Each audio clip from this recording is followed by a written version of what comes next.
Welcome back. Governor gets an early start. Says he has already withheld money from Sanctuary City. Nice to see some people are doing their job. Texas Governor Greg Abbott says he has already withheld money from a self-proclaimed sanctuary city. It's good news. Let's take a listen. For one, I, as governor of the state of Texas, have already withheld money from a declared sanctuary city in the state of Texas. Austin, Texas is in Travis County.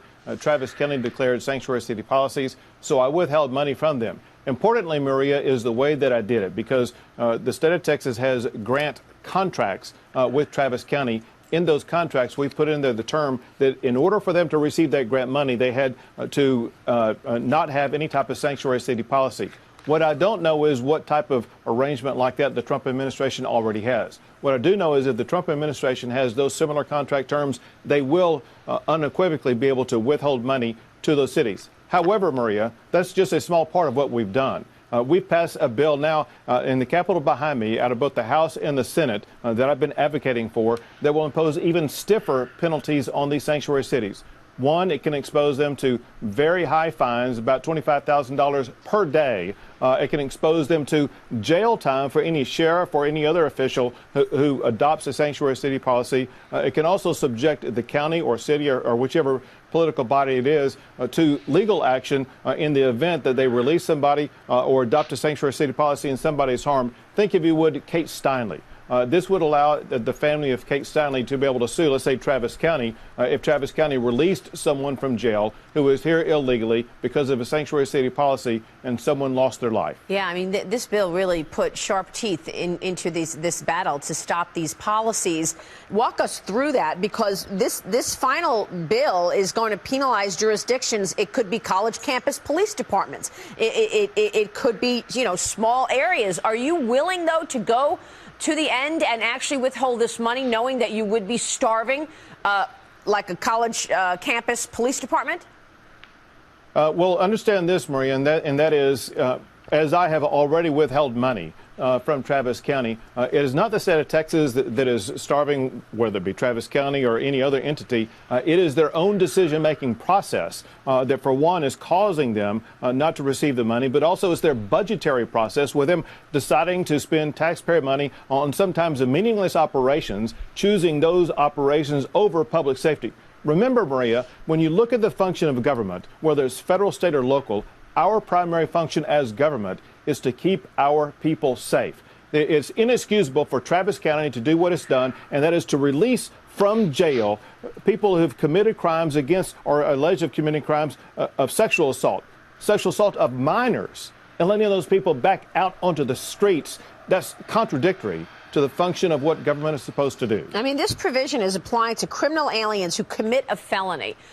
It's very difficult to understand why anyone is fighting this, given the fact that you, as well as the administration, have been talking about making sure to deport those people who have committed crimes. Right. Well, Maria, it's just clear, unfortunately, that there are some officials in the state of Texas, as well as across the United States, who simply do not want to apply the rule of law in their jurisdiction, who want to promote lawlessness. And it's inexcusable. And one tool that we now have is the ability to remove these officials from office by subjecting them to criminal penalty, by forcing them into the jail that they are letting these people out of. So what do you make of this judge, though, pushing back and basically saying the Trump administration, no, you can't do this. This is not constitutional. I mean, the president continues to face pushback on all of his immigration proposals. Well, Maria, the reason he does is because it's coming from the Ninth Circuit, which, quite frankly, is the most overruled federal circuit, and they simply don't follow the rule of law. I don't know the terms of what the Trump administration has done. Here's what I do know, and that is I know the Constitution. I've dealt with these issues before. I was involved in one of these issues in the Obamacare case. What I know is that the federal government cannot withhold money that would be a draconian cut to state funds. These funds we're talking about here is not such a draconian cut. We won this issue in the Obamacare case because they were going to withhold Medicaid money to states, but that's far more money than what's happening under these grants. Here's what I do know, and that is if the Trump administration structures their withhold of money going to states because of sanctuary city policies the same way Texas did, and that is through the contract form, which is the way that they engage in these grants to the states, then the Trump administration will be successful, as the state of Texas has been, in withholding money to sanctuary city states and counties. Yeah. Awesome. Texas Governor Greg Abbott. Remember the name, or I'm sure he'll end up in the history books. He's an American hero. Nowhere else in the world except the Western Empire can illegals cross, skip the line from immigration, and then have the public defend them. It's completely insane, is what it is. But God bless this man, for he speaks the truth and he's doing the right thing. Ridiculous. California lawmaker defines Trump law enforcement, and it's insane. Coming from the cursed state of California, State Senator Kevin DeLeon has stated that Trump's law enforcement is based upon principles of white supremacy. Even though many of the cops in this day and age are not even white, apparently they represent principles of white supremacy. From the LA Times, California officials reacted with defiance Friday to a threat by federal officials to withhold some $20 million in criminal justice grants from the state and its counties as part of the dispute over so-called sanctuary city policies.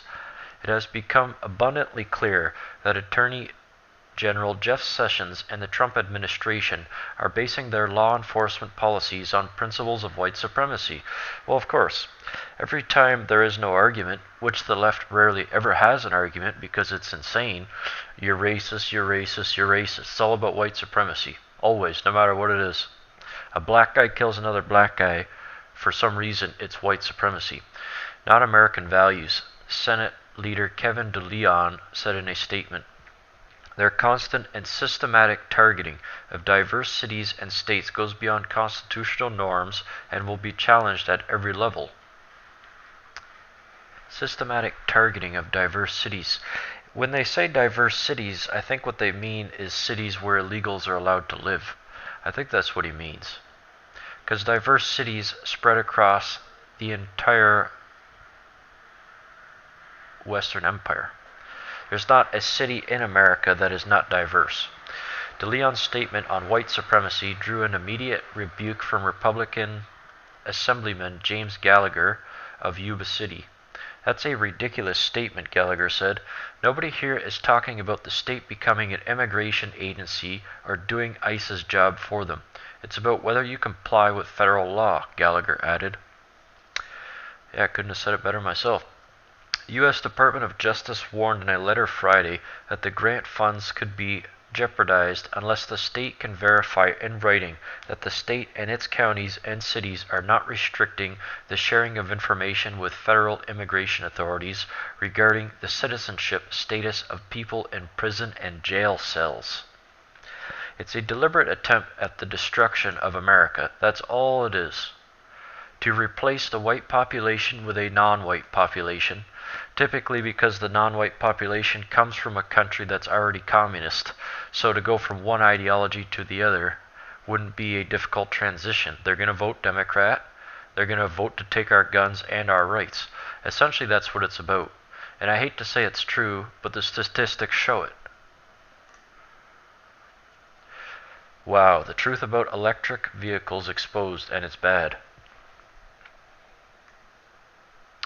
Well, we can always respect Nikola Tesla, who invented not invented, but I should say rediscovered the alternating current that comes out of our walls that we use on a day-to-day basis. 120 volts alternating current, that's typically what most residential homes have. I'm not convinced that the Tesla motors will really help his legacy, based on what I've seen so far. Anyways, electric vehicles have been exposed as being far more inefficient and energy intensive than they are advised, and are not a carbon neutral as they claim. From Science Errors, an electrical auto will convert 5 to 10% of the energy in natural gas into motion. A normal vehicle will convert 20 to 30% of energy in gasoline into motion. That's 3 or 4 times more energy recovered with an internal combustion vehicle than an electric vehicle. Electricity is a specialty product. It's not appropriate for transportation. It looks cheap at this time, but that's because it was designed for toasters, not transportation. Increase the amount of wiring and infrastructure by a factor of 1,000, and it's not cheap. I would say the main problem I have is that they claim to be green, but they still rely on coal burning to create the electricity to fuel up the cars. Not to mention the batteries are very expensive and incredibly corrosive to the earth. And from what I understand, the batteries have a tendency to explode from time to time. Electricity does not scale up properly to the transportation level due to its minuscule nature. Sure, a whole lot can be used for something, but at an extraordinary expense and materials. Using electricity as energy source requires 2 energy transportation steps, while using petroleum requires only 1. With electricity, the original energy, usually chemical energy, must be transformed into electrical energy. Then the electrical energy is transformed into the kinetic energy of motion. With an internal combustion engine, the only transformation step is the conversion of chemical energy to kinetic energy in the combustion chamber. The difference matters because there is a lot of energy lost every time it is transformed or used. Electrical energy is harder to handle and loses more in handling. The use of electrical energy requires it to move into and out of the space medium through induction. Induction through the ether medium should be referred to as another form of energy, but physicists sandwich it into the category of electrical energy. Going into and out of the ether through induction losses a lot of energy. Wonder how many times they're going to say energy in this article. Another problem with the electricity is that it loses energy to heat production due to resistance in the wires. A short transmission line will have 20% loss built in, and a long line will have 50% loss built in. These losses are designed in because reducing the loss by half would require twice as much metal in the wires. Wires have to be optimized for diameter and strength, which means doubling. The metal would be doubling the number of transmission lines. And it just goes on to basically repeat itself 5 or 6 more times in different ways. But I do like the idea of stopping the burning of gasoline, mainly because we're held hostage by the Middle East for oil prices. To take the Middle East out of the equation, I'm sure gasoline would plummet to maybe, 50 cents a gallon or something. That's about all it's worth. It's the Middle East that would cause the spikes. But I would like to see America energy independent, as Trump said.